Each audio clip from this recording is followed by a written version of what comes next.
morning, dear student. I am Ms. Navita Sheikh from MCGM Virtual Class. Welcome all my dear student to another and interesting session in today's class. It is for standard 9 and the subject today is science. The topic today we are going to talk about is acid, bases and salt. Now we have already learned about acid, bases and salt in your previous standard. So this year we'll be learning something new and interesting in this. So let's get started. So in today's chapter, we'll be talking about the Arrhenius theory of acids and bases, concentration of an acid or a base, the pH of a solution, pH of an acid and a base, and salts. So we will quickly start by revising what we actually studied in this chapter. We studied that there are certain foodstuffs that are sour to taste while some other are bitter and slippery or soapy to touch. When these substances are studied scientifically, it is found that they contain acidic and basic substances respectively. We have also learned an easy and safe method of using an indicator like litmus to identify acids and base. So there is a basic thing that you've already studied, and on that basis we're going to study further about acids and bases in this chapter. So we will start with what is the meaning of ionic compounds. Now we have already learned about ionic compounds and ionic bonds in a previous chapter. So I will just quickly revise about it. What is an ionic compound? The crystalline solids formed by neatly packed ions of opposite charge. Ionic compounds are usually formed when metals react with non-metals. Now in simple word, elements, there are different elements which either gain electrons or lose electrons in order to attain their nearest noble gas configuration. ठीक है, means उनको जो हमारा outermost orbit है उसे stable करने के लिए वो या तो एक इलेक्ट्रॉन लूज करते हैं या गेन करते हैं accordingly. In order to while losing and gaining this electrons, they tend to make bonds among themselves. ठीक है, तो जो bond create होता है उसे ionic bond कहते हैं, and the compound which are coming together to form this bond are called as ionic compounds. In a reaction between metals and non-metals, metals generally lose electrons to complete their octet while non-metals gain electrons to complete their octet. Metals and non-metals generally react to form ionic compounds. With this, I hope the meaning of ionic compound and ionic bond is clear to you all. Now, gaining and while gaining electrons and while losing electrons, there is a charge being released. Okay, so the molecule of an ionic compound has two constituents, namely cations and anions. Cations are positive ions and anions are negative ions. There is a force of attraction between these ions as they are oppositely charged, and that is called the ionic bond. The force of attraction between one positive charge of a cation and a one negative charge of an anion makes one ionic bond. So here you can see sodium is giving one electron to fluorine, and the fluorine attains its octet state and they come together. While sodium becomes positively charged and fluorine acts as a negative charge over there because it is gaining electron and sodium is losing electron. Here in this picture, as I told you that sodium has one electron in the outermost orbit and it wants to attain the stable state or the octet state. So what will it do is it will give one electron to other atom which is in need of one electron. ठीक है, तो वो अपना एक electron किसी को देगा जो उसकी नीड में है. तो chlorine needs one electron. So now when this electron is given to chlorine, sodium becomes a cation and chlorine becomes an anion because it is taking electron. जो लेता है वो माइनस में रहेगा, वो अनायन है, और जो देता है वो प्लस में रहेगा, वो कटायन है. ठीक है, so remember that way. When you give something, you feel happy, you feel good, so you are in a positive state. And when you take something from somebody, you feel little depressed and you are in the state where you do not feel very positive about it. So वो minus है, तो जब लेते हैं तो minus और जब देते हैं तो plus. That remember it. So the outermost shell of the sodium and the chlorine atom is not a complete octet. However, outermost shell of both the sodium and chlorine ion is a complete octet. An electronic configuration with a complete octet indicates a stable state. ठीक है, जो outermost orbit के बारे में मैंने आप लोगों को समझाई थी, ये वही बोल रहा है. Further, an ionic bond is formed between the oppositely charged sodium and chlorine ions, and therefore an ionic compound sodium chloride having very high stability is formed. ठीक है, क्योंकि उन लोगों के बीच के जो जो फ्री इलेक्ट्रॉन्स थे, जो उन लोगों को स्टेबल नहीं होने दे रहे थे, वो अब लोग ने जब बॉन्ड बना तो वो और स्टेबल हो गए. ठीक है, by sharing, by giving and taking it. So with this, I hope ionic compound is clear to you all. The next and important new word for today is dissociation. Dissociation means breaking apart the bonds of molecules. Now we learned earlier ionic bond. ठीक है, अब इसे कैसे तोड़ा जाता है, how it is broken. So this is about that. Understand about dissociation. Now if you take a solution, suppose for example, if you dissolve water and if you dissolve salt in water, you will get a solution, sodium chloride solution. ठीक है, अब water molecules है और sodium chloride के molecules है. Sodium chloride मतलब Na और Cl. Na और Cl दो different things है, sodium Na and chloride Cl. So these two crystals are packed together in salt. When it comes in contact with water, it tends to start breaking. ठीक है, वो टूटने लगते हैं, and that is what is dissociation. अब ये कैसे टूटते हैं? Now, on dissolving in water, an ionic compound which forms an aqueous solution, जैसे हम लोग salt को अगर पानी में dissolve करते हैं तो it forms an aqueous solution, clear solution बन जाता है जिसमें हम लोगों को salt अलग से दिखाई नहीं दे रहा है. ठीक है, in the solid state, the oppositely charged ions in the ionic compound are sitting side by side. Here you can see ये जो green और blue color के दिख रहे हैं वो एक दूसरे से चिपके हुए हैं. But when an ionic compound begins to dissolve in water, जब उसे हम लोग डिसॉल्व कर देते हैं पानी में, तो जो पानी के जो मॉलिक्यूल्स है वो अब ये इन दोनों को दूर करने की कोशिश करते हैं. मीन सोडियम और क्लोरीन को ब्रेक करने की कोशिश करते हैं, अलग अलग करने की कोशिश करते हैं वाटर मॉलिक्यूल्स. ठीक है, so they tend to push themself between the ions of the compound and separate them from each other.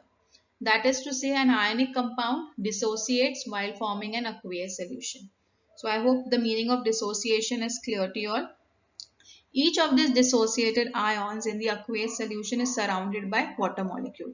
Now if you see on the right hand side corner, you will notice that earlier when sodium and chloride, they were together, they were held together.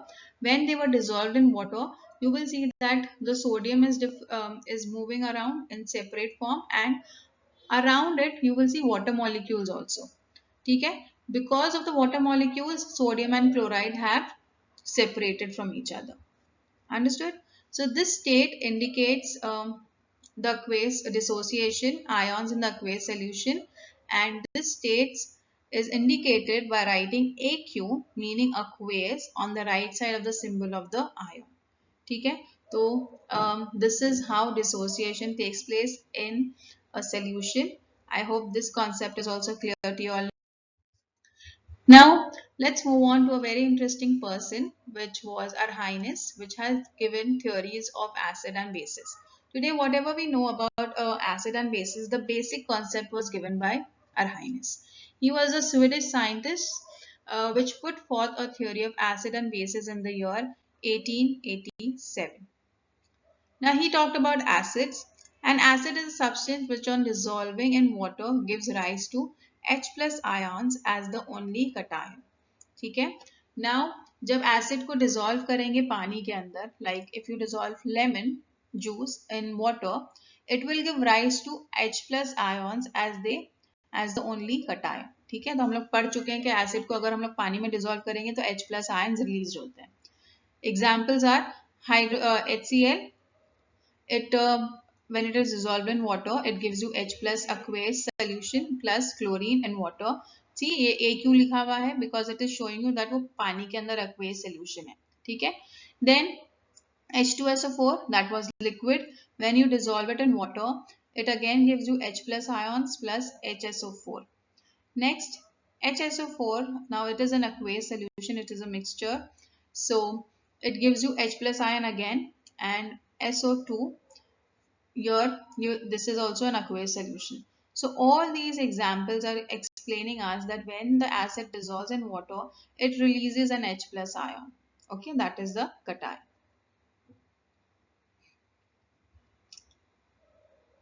So I hope with this, the theory of acid. Now we move on to one more example here. If you see acid, it releases H plus ion, and if you see base, that is NaOH, it releases an OH minus ion, an ion. So let's move on to base. A base is a substance which on dissolving in water gives rise to the OH minus ion as the only anion. ठीक है, minus रहेगा तो अनायन है, plus रहेगा तो cation है. Cation क्या होगा? प्लस H प्लस आयन, और अनायन रहेगा तो OH minus ion. That is, example is bases for NaOH, CaOH2. Example here, when they dissolve in water, they give you OH minus anion. ठीक है, OH minus ions are given to you when the bases dissolve in water by the dissociation process. Let's understand about classification of acid and bases.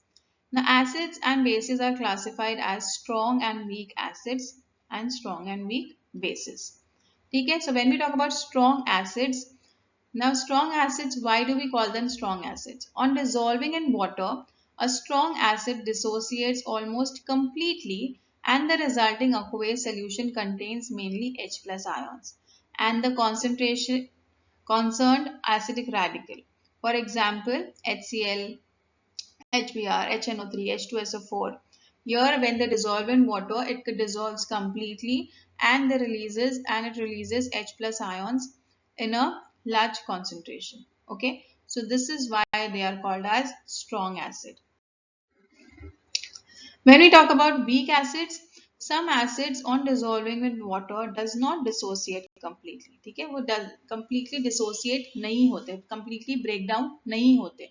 This results in the aqueous solution which contains less amount of H plus ions and the concerned acidic radical in small proportion along with large proportion of the undissociated molecule of the acid. For example, H2CO3. Here you will see this example of weak acid. It does not dissociate completely. You will see HCO3 and H2CO3 also there present. It does not dissociate completely. मतलब पानी उससे completely break नहीं करता, इसीलिए इसे हम लोग weak acid कहते हैं. With this we move on to strong and weak bases and alkali.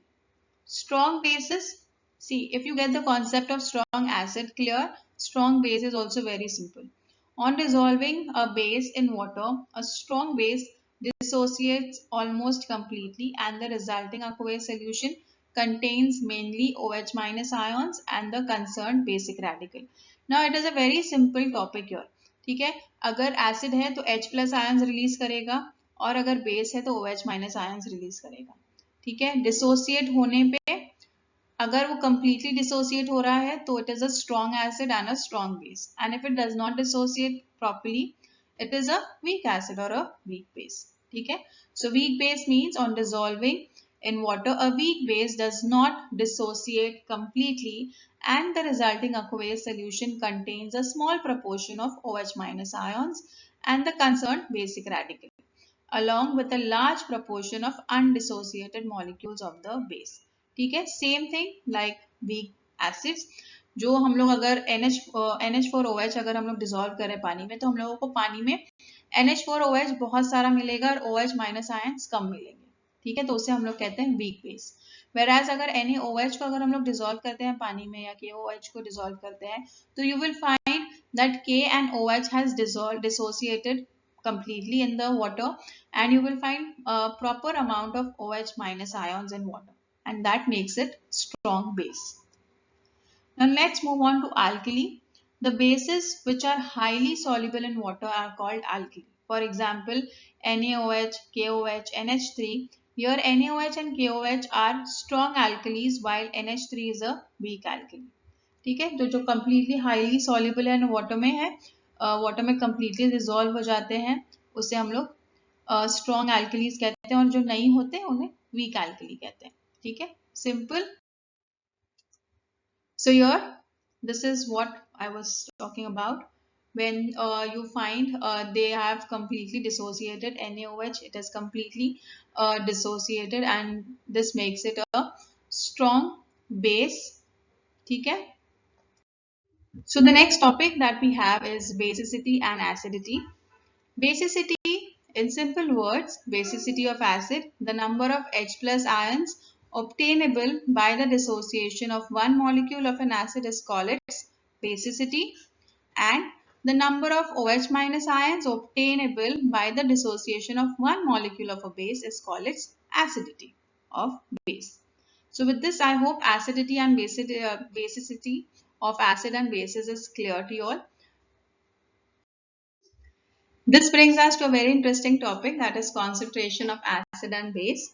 Now, when we talk about concentration, you must have seen your toilet cleaners in your house, or the harpic that you have for cleaning the walls or the toilet. They always show that there's always written that you should not touch it with your hands directly. Okay, why does it say? Because there is a high amount of acid in it. So this brings us to a very simple topic here, that is dilute and concentrated solution. A dilute solution, for example, if you take a lemon, if you take one lemon and if you take 1 cup of water and you dissolve 1 lemon juice in that water, ठीक है. अब अगर उसे हम लोग test करेंगे और दूसरे ग्लास में हम लोग दो 2 cups of water is taken and 1 lemon is taken. Okay, lemon का कॉन्सेंट्रेशन सेम है, जस्ट पानी का हम लोग कॉन्सेंट्रेशन कम ज्यादा कर रहे हैं. तो उससे क्या होगा, जिसके अंदर 1 कप के अंदर लेमन था वो टेस्ट ज्यादा सार करता है, whereas if you taste the other one where you have 2 parts of water as compared to lemon, it will taste lesser sour in taste. ठीक है. So this explains us, this simple example explains us about the concentration, how which is called concentrated and which is called dilute. The dilute solution has small amount of solute in a large amount of solvent. A concentrated solution has a large amount of solute in a small amount of solvent. So here, a very simple example here I've taken is, there are two beakers. Each has 100 ml of solution, which has 20 ml of solute plus 80 ml of solvent. Solute मतलब suppose I'm taking lemon juice. 20 ml lemon juice है और 80 ml पानी है. In the other beaker I have 25 ml of lemon juice and 75 ml of water. Now you have to tell me which one will be more concentrated. So obviously you know the answer for this. The one which has more amount of solvent will be dilute, and one which has less amount of solvent will be concentrated.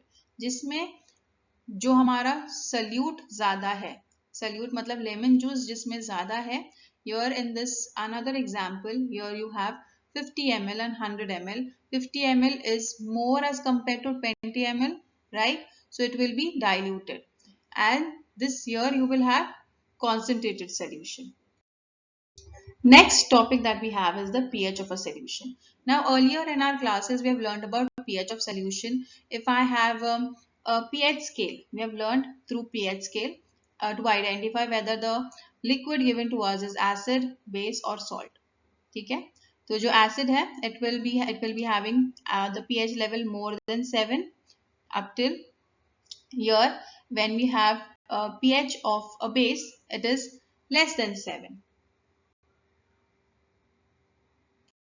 So if you want to see whether which acid is stronger or which acid is weaker, or which is acidic or which is basic, we make use of a pH scale. ठीक है? So here this pH scale helps us to measure the strength of acid or base. उससे हम लोग पता चलता है कि whether it is more acidic or more basic in nature.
So here if I have a pH solution which is 2 and one pH solution which is 4, which one will be more acidic? So the answer is the pH 2 will be more acidic and pH 4 will be more basic. Because we are moving on the left hand side, it will be more acidic. 2 कहाँ आता है? Left hand side की तरफ पे, और 4 कहाँ आता है? It is towards the right hand side. ठीक है, तो right hand side पे जो भी pH जाएगा वो हमारा basic, more of basic रहेगा, and towards the left hand side it will be more acidic. Same thing if I have two more solutions, one has pH 5 and the other has pH 10, which will be more basic. So the answer is very simple. pH 5 will be more acidic and pH 10 will be more basic. So the naturally occurring indicators that we have already learned in our previous classes are turmeric, litmus and hibiscus or the China rose petals. These are called as natural and synthetic dyes which show different colors in acid and basic solution. For example, if you take turmeric and if you dip that strip in an acid, in a base, it will turn red in color. ठीक है, litmus paper में भी हम लोगों के पास दो different colour होते हैं, red and blue. If you dip the red colour litmus paper in base, it will turn blue in color, and if you touch the blue litmus paper into an acid solution, it will turn red in color. So this is how earlier we used to see how the indicators used to help us and identify the acids and basic solutions. So in the pH scale, the pH of solution varies from 0 to 14 in accordance with the strength of the acid or base. Okay, this we have already learned. So let's move on to the very interesting topic, that is universal indicators. We have learned in our previous classes about how we make use of indicators, and this is an indicator which is called as universal indicator. Why? Because it is prepared by a mixture of indicators that exhibits a wide range of color depending on the strength of the acid or base, used with the pH scale. Here you can see this pH scale. इसमें light अलग अलग shades है colour के लिए. तो red से लेके yellow तक जो है 0 to 3, it is strongly acidic. Then you have weakly acidic. Then you have neutral, that is 7. Then from 8 onwards till 10 you have weakly alkali, and then you have strongly alkali.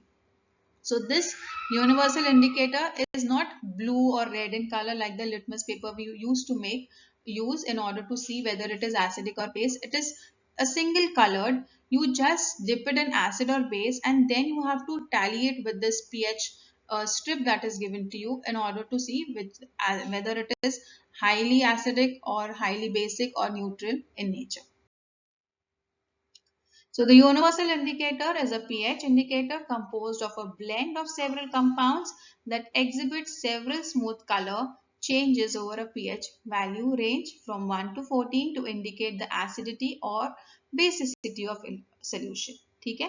There are solution also present for universal indicator, and there are strips also available as universal indicators. But in order to be more accurate, there are methods of measuring the pH of a solution which is used as an electrical instrument called as the pH meter. So this is the pH meter. In this method, the pH is measured by dipping the electrodes into the solution.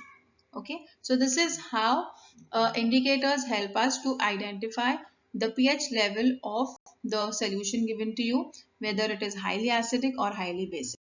With this, I hope this part of the chapter is clear to you all. In the next coming period, we will learn something new and interesting. Till then, thank you.